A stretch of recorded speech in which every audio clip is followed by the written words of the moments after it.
Bom dia, meu nome é Carmen Guimarães, eu sou discente da Universidade Federal do Piauí, bacharelando em Engenharia Florestal, e hoje na disciplina de Fisiologia, vamos falar um pouco sobre a reprodução das plantas superiores. O que seria, essas plantas superiores? Plantas superiores, são plantas traqueófitas, ou seja, elas possuem vasos condutores de seiva, o que lhe garante um melhor desenvolvimento. E essas plantas, através de seus órgãos, tais como raiz, caule, folhas, flores e sementes, elas produzem alimento e, particularmente, ocorre a formação de novas plantas. Falar um pouco sobre a reprodução das plantas superiores.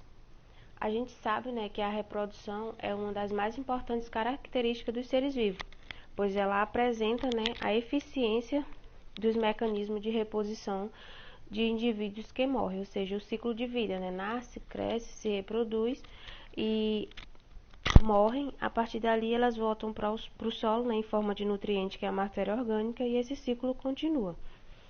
E as plantas superiores, elas desenvolvem pelo menos dois tipos de mecanismo de reprodução, como reprodução sexual e assexual. Na reprodução sexual, ela é encontrada em praticamente todas as plantas superiores, ou seja, é onde o novo organismo ele tem constituição genética que pode ou não definir da genética dos pais. Ou seja, a produção de gameta, nas plantas elas envolvem a formação do órgão reprodutivo especializado, que no caso da flor. E a reprodução assexual, ela é subdividida em duas. A primeira é na propagação vegetativa, que é quando uma parte multicelular ela se separa da mãe para dar origem a uma nova planta idênticas.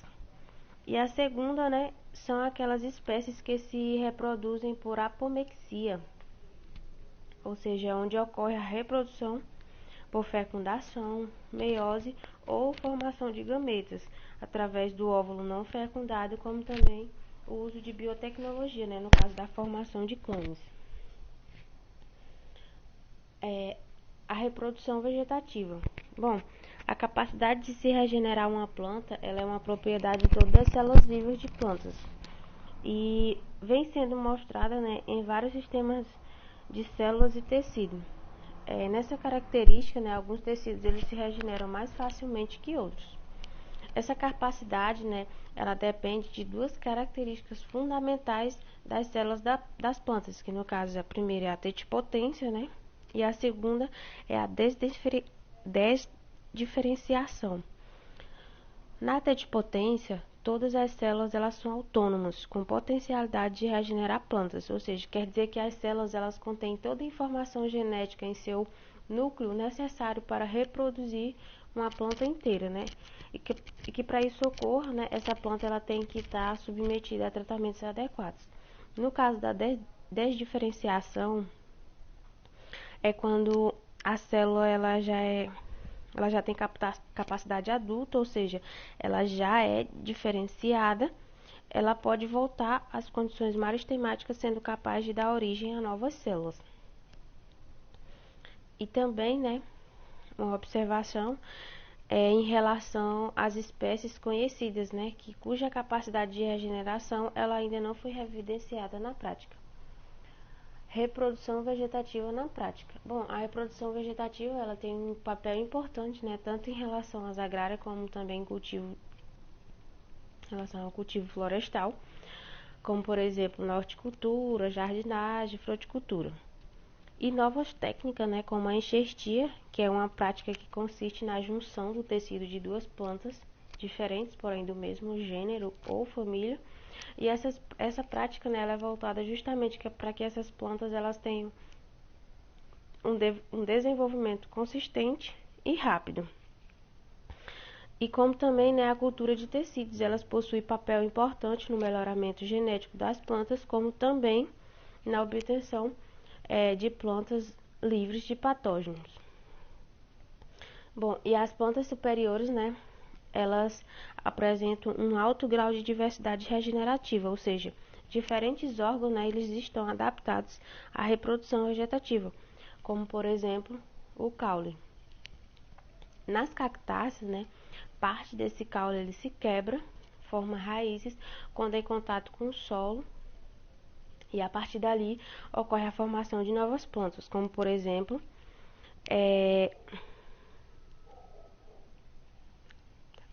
no caso das herbáceas, né? O caule, quando em contato com o solo, ele pode formar raízes, como por exemplo a maniva de mandioca.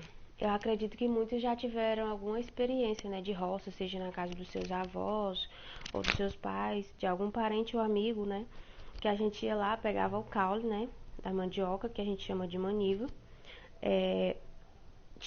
preservando, né, aqueles gominhos, e a partir dali iriam se formar novas plantas.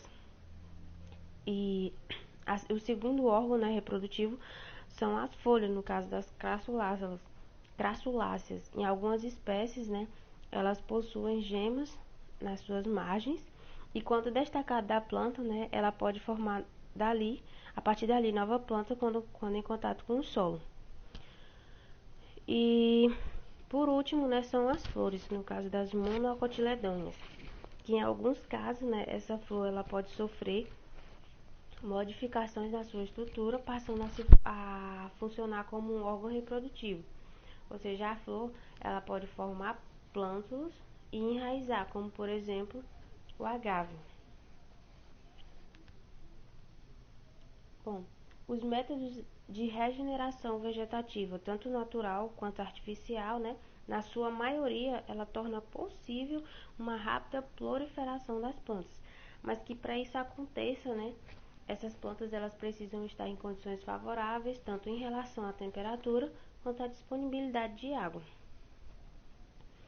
E quando a população de uma planta ela é oriunda da mesma, ela apresenta constituição genética idênticas, é o que chamamos de clone. E essa técnica ela pode ser vantajosa, né, para a espécie, desde que o seu genotipo ele esteja bem adequado ao seu meio ambiente.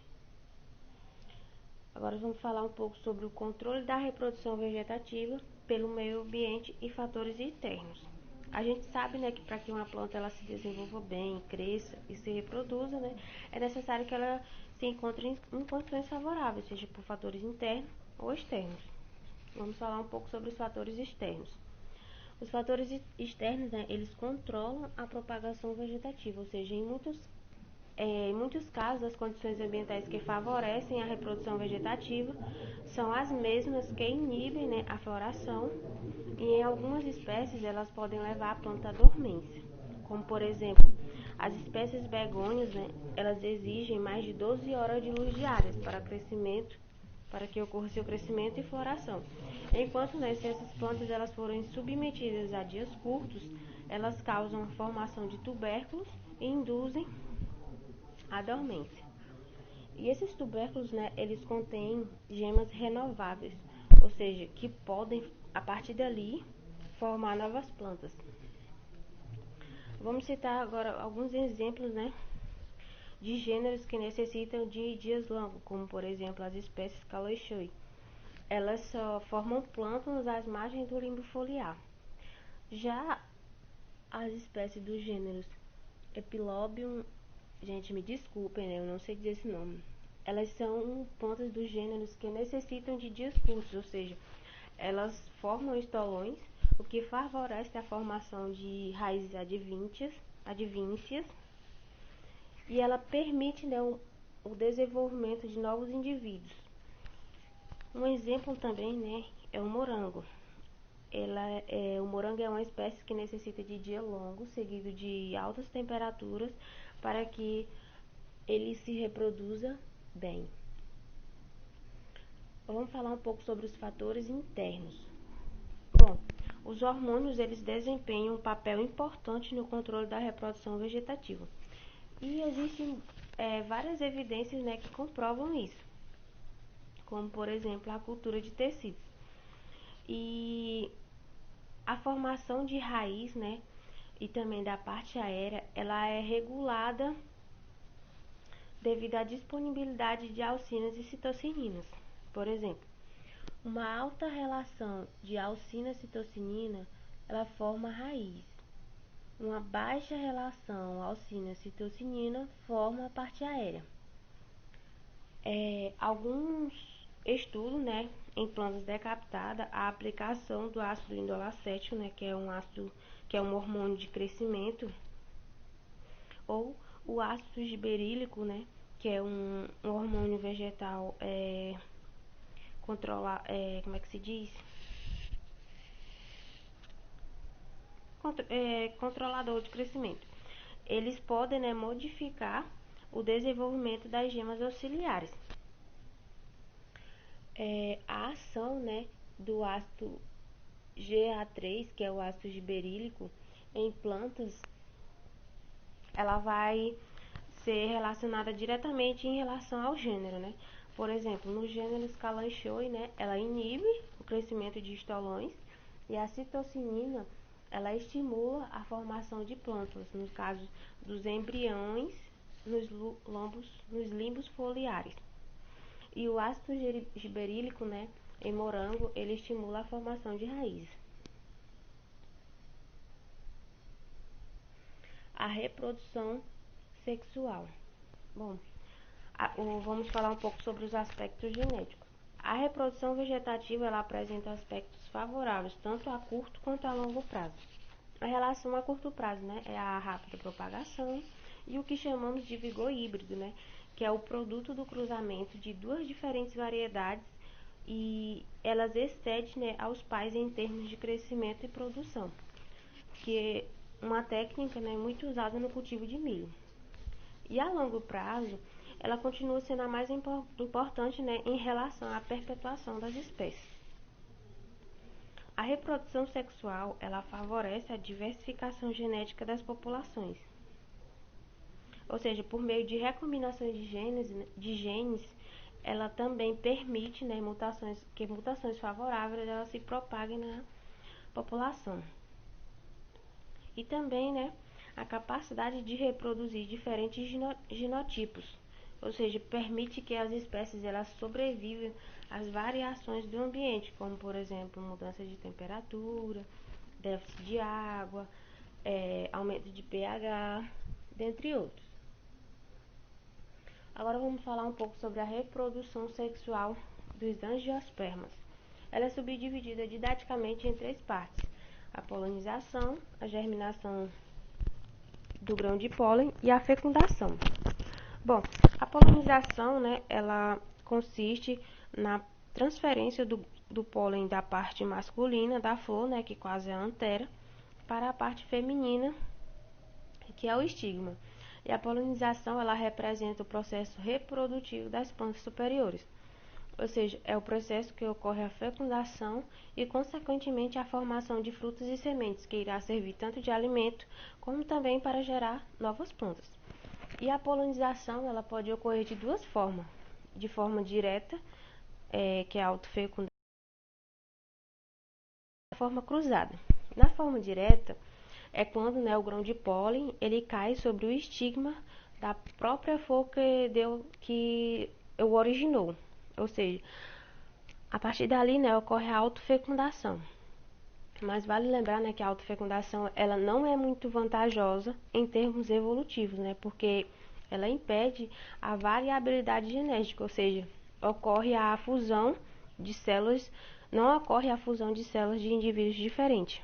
E alguma dessas desvantagens, né, da autofecundação é em relação à esterilidade masculina e também a protogenia, né, que é quando os órgãos sexuais femininos eles amadurecem antes dos masculinos. E a forma indireta cruzada, né, que é quando o grão de pólen ele é transportado de uma flor para outra, porém essa flor ela deve ser do mesmo gênero ou família, né, para que ela consiga se reproduzir. E esse transporte, né, ele é feito através de um agente polinizador, né, no caso das abelhas. E já a polinização cruzada, ela é vantajosa, né, porque ela permite a variabilidade genética. Agora falando um pouco sobre a germinação do grão de pólen. Bom, após a polinização, né, o grão de pólen ele germina, e se o estigma ele for receptivo, ele produz o túbulo políneo, ou seja, o grão de pólen ele alcança o Os núcleos regenerativos eles são depositados no saco embrionário e a partir dali vai ocorrer a dupla fecundação, ou seja, um dos núcleos regenerativos ele se funde com a célula ovo, que chamamos de ovosfera, para produzir o zigoto diploide, enquanto o outro ele se funde com dois núcleos polares para formar o tecido diploide. E a partir dali, né, o óvulo vai ser fecundado, vai ocorrer a formação de flores, consequentemente frutos, sementes e a produção de novas plantas. Bom, falar um pouco sobre os aspectos fisiológicos, no caso das sementes, né? Além da importância genética na manutenção da variabilidade das espécies, as consequências fisiológicas de reprodução sexual, elas possuem um papel importante. Bom, a gente sabe, né, que a semente ela é o produto final da reprodução, e são elas que apresentam o estágio de vida das plantas de maior resistência às adversidades climáticas.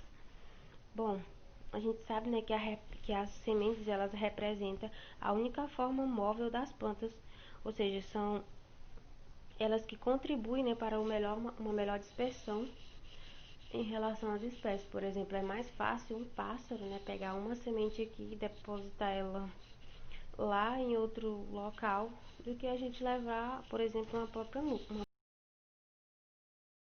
Bom, e a produção periódica das sementes, né,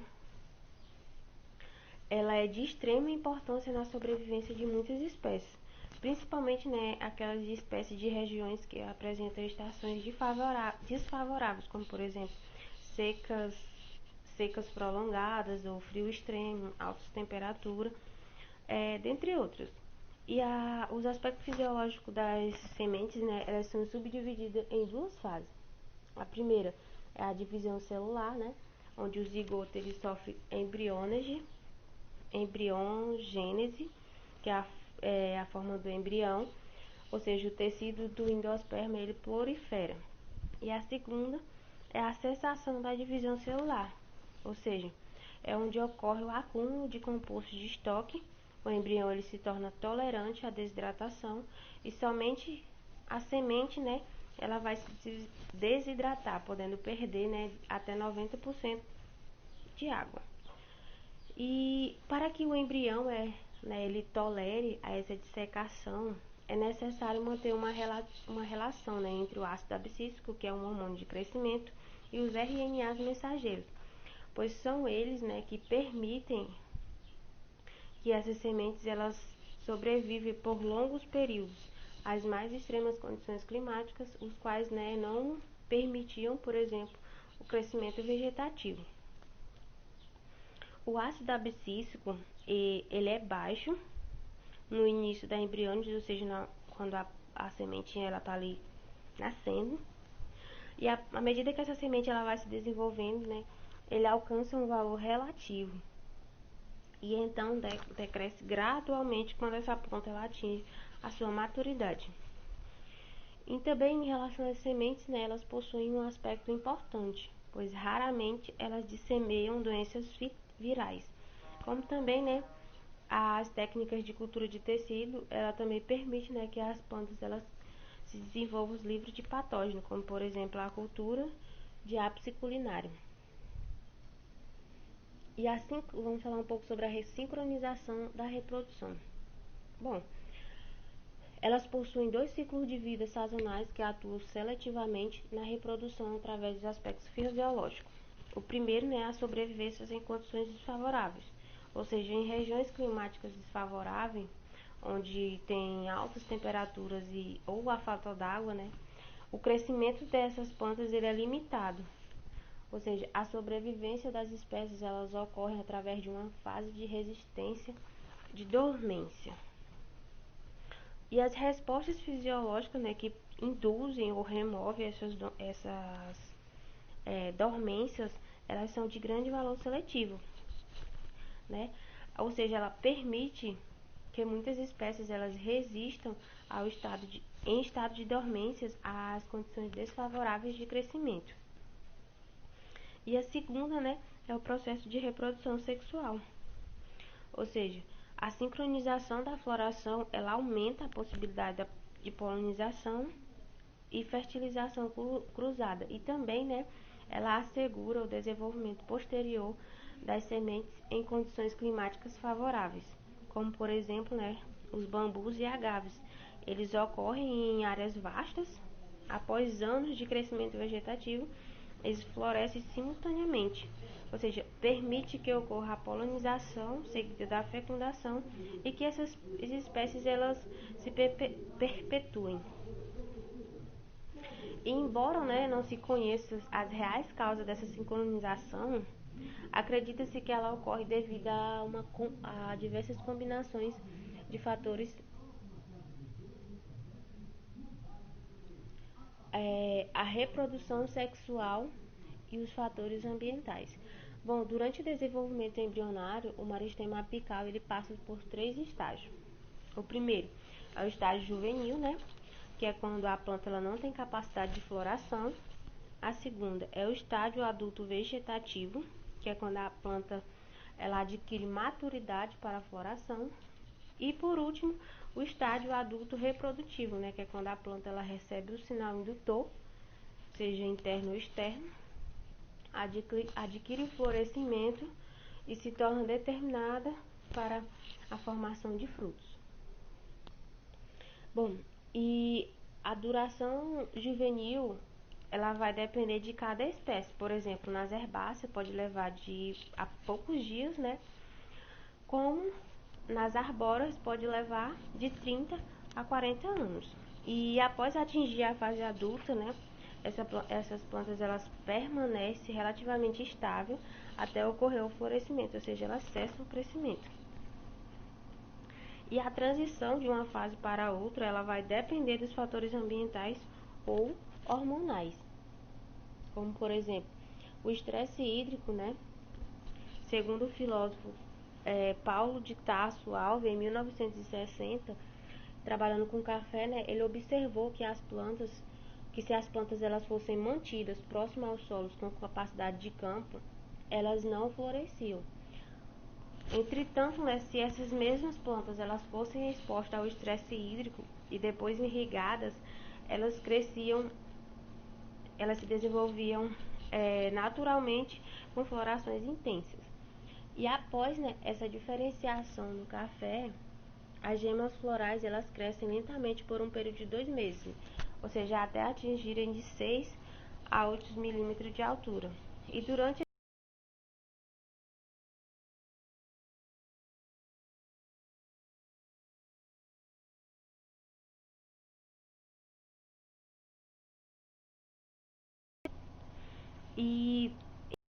a dormência, né, para que a chuva ou a irrigação ela seja eficaz na quebra dessa dormência, é necessário que a planta ela esteja sob algum déficit hídrico.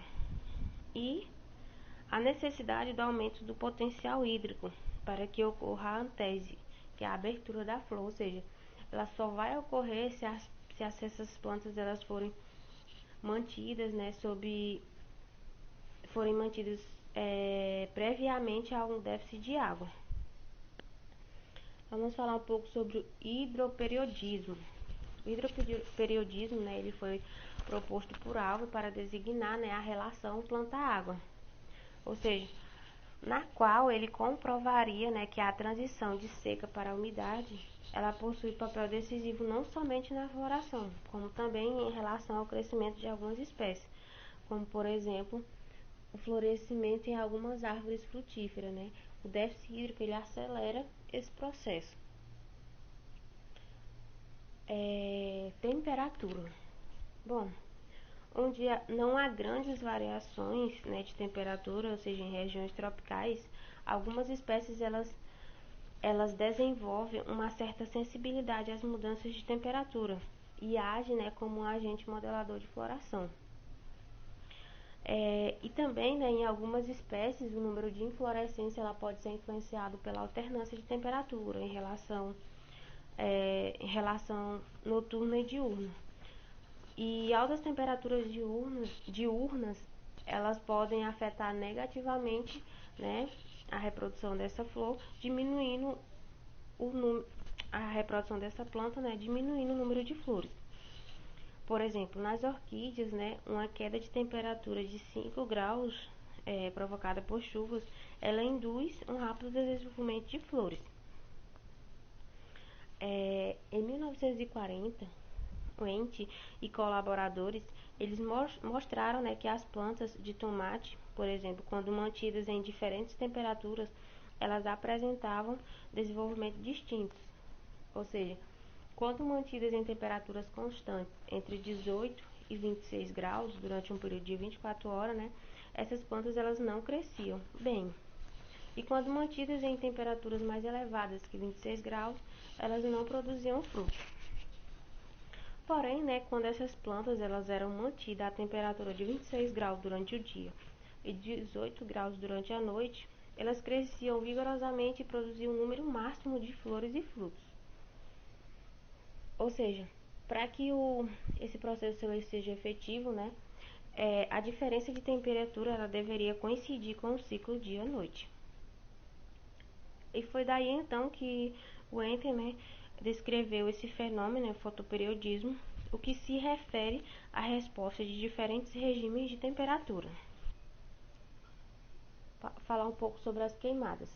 As queimadas, né, elas podem ser tanto de origem natural, causadas por raios, como de origem antrópica, ou seja, causada pelo homem. E vamos falar um pouco sobre as consequências das queimadas. Ou seja, ocorre o aumento da temperatura, a destruição da fitomassa, alterações na umidade, matéria orgânica e na microfauna do solo. Ou seja, a retirada da cobertura vegetal, né, do solo, ela torna esse solo mais sujeito a grandes erosões. O cerrado brasileiro. É bastante comum, né, que ocorra queimadas nos cerrados, por se tratar de um ecossistema de seca severa. Por exemplo, as espécies de sapé, né, é uma espécie bastante observada durante as queimadas em relação à floração. Essa espécie, né, ela floresce durante qualquer época do ano, desde que esteja, né, ocorrendo queimadas. E o fogo, né? Segundo alguns pesquisadores, ele estimula ou induz a floração, ou seja, por ações térmicas ou por gases oriundos das queimadas. O fotoperiodismo. O fotoperiodismo ele é a capacidade que alguns organismos têm de medir o comprimento do dia. E ele influencia, né, em vários aspectos das plantas, como por exemplo, desenvolvimento de tubérculos, queda de folhas e dormência.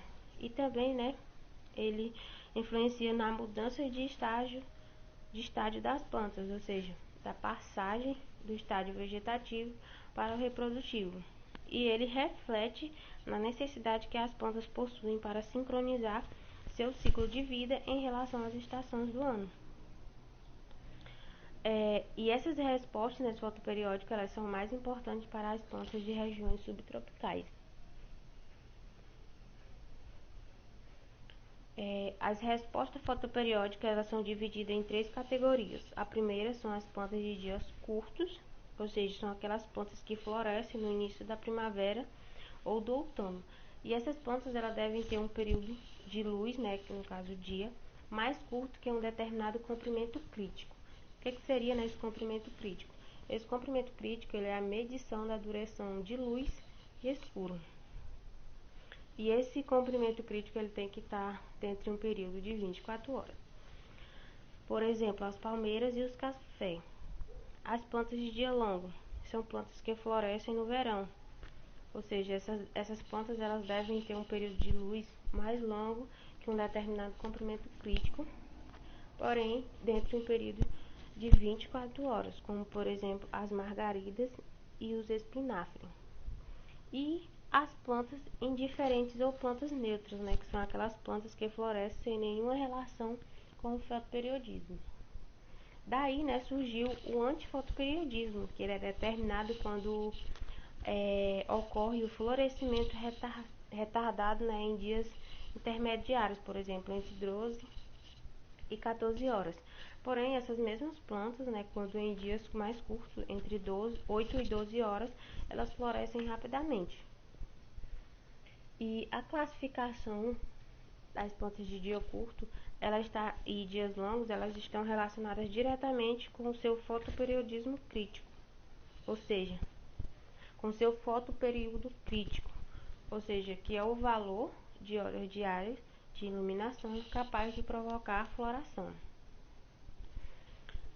As plantas de dias longos e curtos, elas são plantas que florescem somente se houver um número de dias curtos procedido de um número de dias longos.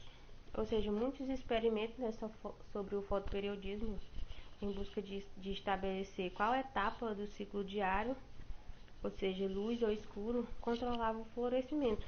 Ou seja, em resposta a isso, né, os pesquisadores descobriram que o florescimento de plantas do dia curto ele era determinado pela duração do período escuro, ou seja, plantas do dia curto elas não floresciam em dias curtos seguidos de noites curtas. Já as plantas de dia longo, né, elas floresciam em dias curtos seguidos de noites curtas. Falando um pouco sobre o fitocromo. O fitocromo, né, ele é o principal fotorreceptor do fotoperiodismo, ou seja, o fitocromo é um pigmento comunmente presente nos tecidos das plantas. É a molécula fotorreceptora, ou seja, a célula que capta luz, que detecta a transição entre a luz e o escuro.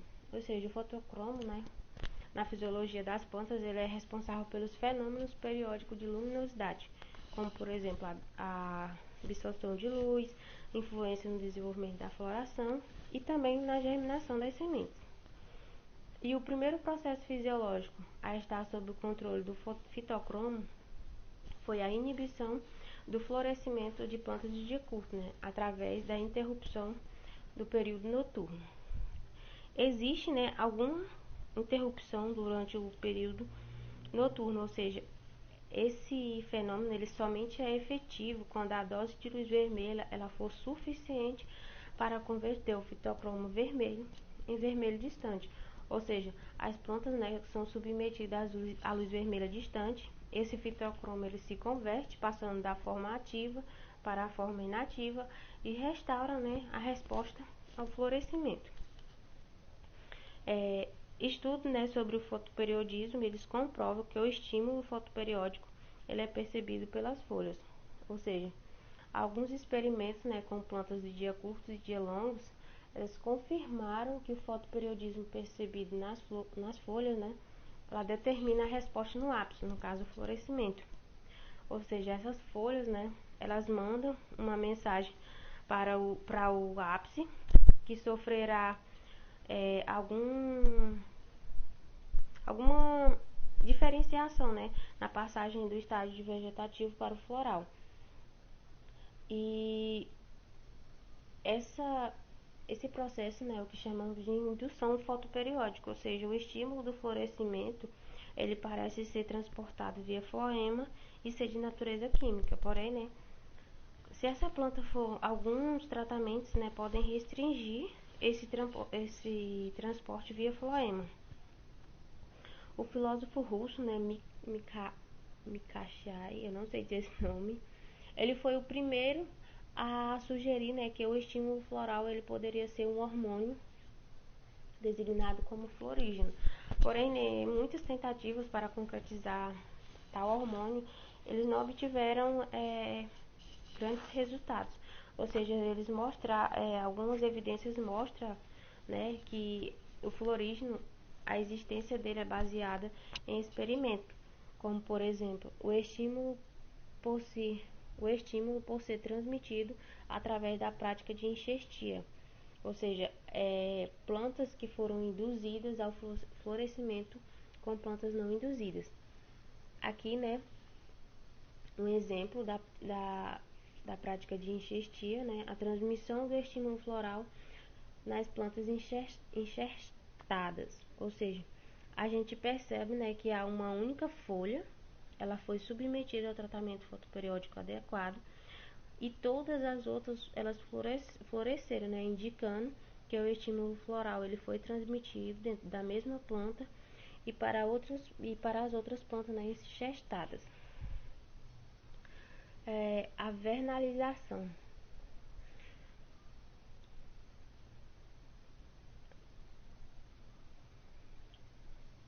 desculpa, né? Ou seja, eles não obtiveram nenhum resultado em relação ao florígeno, né? E com isso, alguns pesquisadores, né, eles têm sugerido que o florígeno ele poderia ser uma giberelina, um hormônio vegetal regulador. E ele é muito utilizado, né, em plantas do dia curto em relação ao florescimento e alongamento do caule. Vamos falar um pouco sobre a vernalização. Ou seja, não só o fotoperiodismo, né, é o mecanismo mais importante para as respostas estacionais. Ou seja, a vernalização ela também possui mecanismo em destaque. Ou seja, a indução ou aceleração do florescimento por temperaturas baixas. Esses dois sistemas eles permitem a sincronização da reprodução das plantas e possuem vantagens adaptativas, ou seja, ela favorece, né, a polinização cruzada e permite que o florescimento coincida com um ambiente favorável. Segundo Lysenko, em 1928, a vernalização ela significava um comportamento correspondente à primavera. Ou seja, grande parte das espécies tem sua floração induzida por temperaturas baixas, principalmente as espécies bianuais, né, que são plantas de ciclo de vida curto, de duração de no máximo 2 anos, como também as perenes, né, que são plantas de ciclo de vida longo. O repolho, por exemplo, né, é uma espécie que requer a indução de baixas temperaturas para que ele possa se desenvolver. Já o alface, né, ela é uma espécie que tem sua floração movida por baixas temperaturas, ou seja, ela necessita dessas baixas temperaturas. Em geral, né, as plantas de inverno anuais, elas são vernalizadas como plântulas, enquanto as bianuais são vernalizadas após a primeira estação de crescimento. Por exemplo, as bianuais, né, elas são plantas que precisam passar por um período de frio antes da ocorrência, né, do florescimento, como por exemplo as beterrabas. E as plantas de regiões de inverno ameno, né, por exemplo o repolho, ele pode crescer por vários anos e não florescer. E também, né, tem espécies que apresentam requerimento facultativo do frio, ou seja, para ocorrer o florescimento acelerado. Agora, né, exemplos sobre as espécies perenes, ou seja, são aquelas espécies que precisam do frio para florescer, como por exemplo a azavém, né, que é uma espécie de graminha. A temperatura ideal, né, para vernalização, ela tem que estar entre 1 e 2 graus, e essa exposição ao frio é de curta duração, e entre 7 e 11 dias, né, essas plantas elas já têm efeito vernalizador. Porém, esse efeito ele pode passar a aumentar progressivamente, né? Vai depender do tipo de tratamento que essa planta estiver recebendo. O processo de vernalização ele pode ser revertido pela exposição dos grãos embebidos, ou seja, há uma maior disponibilidade de água, a temperaturas relativamente altas entre 25 e 40 graus por um período de até 4 dias. E as plantas, né, que passam por esses processos, elas apresentam florescimento reduzido e são determinadas como plantas desvernalizadas, ou seja, a desvernalização ele é um processo que ele requer energia.